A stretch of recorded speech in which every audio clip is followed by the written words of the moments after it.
In Genesis 37 verse 9, the Bible records, and it says, "But Joseph dreamed yet another dream, and told it to his brothers.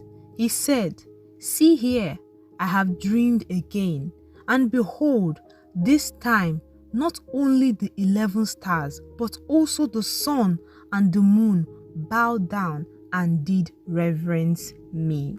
We all know that Joseph turned out to be one of the greatest people that lived in the Bible because he saved generations. Because of the way that God showed himself powerful through Joseph, the men of Egypt were able to be saved during the time of drought. So one thing you have to understand is that your dreams are so powerful. Your dreams are so powerful that they can transform you, the you that you are right now, into another different person. What dreams do you have?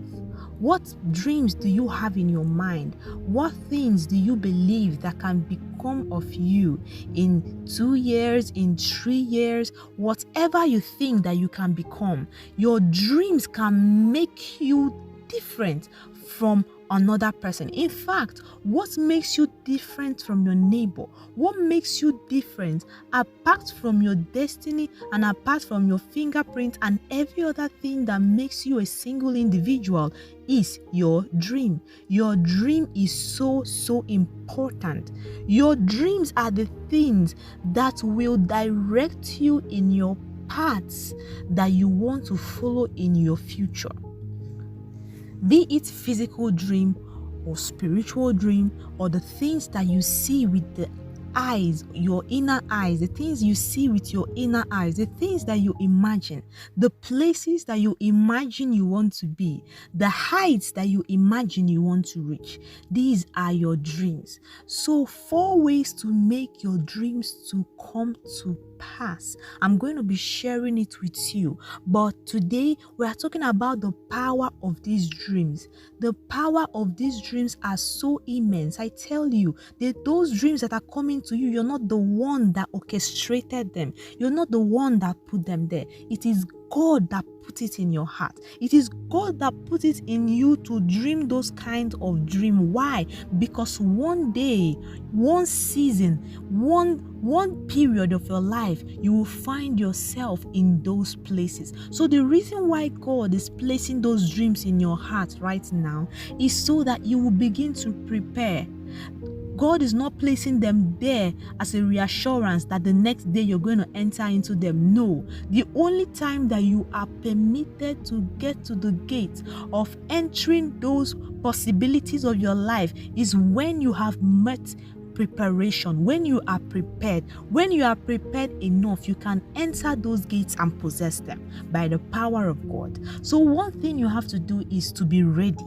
You have to be ready. That's why you're receiving those dreams now. That's why you are harnessing them right now. It doesn't just end there. You have to put in work. So I'm going to tell you how to bring your dreams to fulfillment and to make sure that the perfect will of God is done in your life.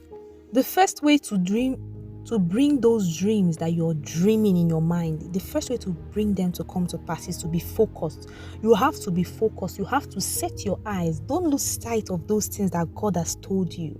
Don't lose sight of them. Sometimes it's important that when you dream such mighty dreams, you take out a book and write them down. Why? Because you're documenting the promises of God. When you document God's promises and you go back to them and remind Him of it, you drag down His hand to accomplish them in your life.